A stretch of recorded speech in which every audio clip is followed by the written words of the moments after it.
Hello run, हम लोग कर रहे हैं ट्रिग्नोमेट्री का इंपॉर्टेंट क्वेश्चन का सीरीज, जिसमें आज का जो क्वेश्चन है इंपॉर्टेंट है क्योंकि कॉन्सेप्ट वाइज भी और क्वेश्चन के थ्रू भी बहुत इंपॉर्टेंट क्वेश्चन है। चलिए देखते हैं आज का जो गिवन क्वेश्चन है। If 3 sin a plus 4 cos a का वैल्यू आपको 5 दिया जा रहा है, द वैल्यू ऑफ 10a, यानी आपको 10a का वैल्यू बताना है। ठीक है, चलिए क्वेश्चन समझ चुके हैं। हम लोग को जो दिया हुआ है, हम लोग को दिया है 3 sin a plus 4 cos a का वैल्यू क्या दिया जा रहा है, 5 दिया जा रहा है। तो हम लोग को निकालना क्या है, 10a का वैल्यू निकालना है, यही हम लोग को निकालना है।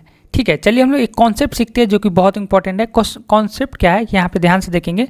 जब भी आपको क्या दिया जाए, a sin theta plus b cos theta equal to c, यानी इस फॉर्म का कोई भी क्वेश्चन हो, उसमें एक चीज़ आपको देखना है बहुत ध्यान से, a sin theta plus b cos theta बराबर c दिया हो। अगर इस केस में वेयर जहाँ पे ये होना चाहिए कि a, यानी ये वाला साइन के पास जो टर्म है और cos के पास जो टर्म है, उन दोनों का जो स्क्वायर का जो सम है, वो जो गिवन वैल्यू है c, जो गिवन वैल्यू उसके स्क्वायर के बराबर है।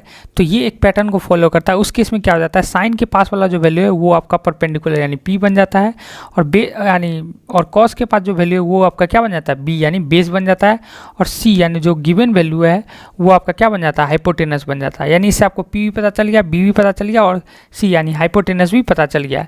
क्लियर है। जब सब कुछ पता चल ही गया है तो आप किसी भी वैल्यू को आसानी से निकाल सकते हैं। जैसे कि इस क्वेश्चन में दिया हुआ है, आपको देख सकते हैं यही पैटर्न है, a sin theta plus b cos theta equal to c का पैटर्न है, जहाँ से आपको क्या निकालना है। यहाँ से जब भी आप इस क्वेश्चन को देखेंगे तो आपको पता चल चुका है, साइन के साथ वाला क्या हो जाता है, p, यानी p का वैल्यू 3 आ चुका है। बेस यानी b का वैल्यू कितना आ चुका है, b का वैल्यू क्या आ गया, 4 आ गया है।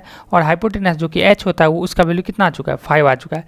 आपसे आप कोई भी ट्रिग्नोमेट्रिक रेशियो पूछेगा, आप इसलिए बता सकते हैं। जैसे हम लोग को यहाँ 10a निकालना है, 10a का वैल्यू क्या होता है, आपको पता है 10 का वैल्यू होता है p/b, यानी p/b, यानी p कितना है 3 और बेस कितना है 4, यानी 3/4 इसका सिंपल आंसर हो गया। कौन सा ऑप्शन में लिख रहा है, ऑप्शन नंबर ए इसका आंसर हो गया। ये कॉन्सेप्ट समझना बहुत इंपॉर्टेंट था, क्योंकि इस तरह से आपसे डाटा चेंज करके बहुत सारा क्वेश्चन बन सकता है, इसलिए आपको इसको बहुत ध्यान से देखना है।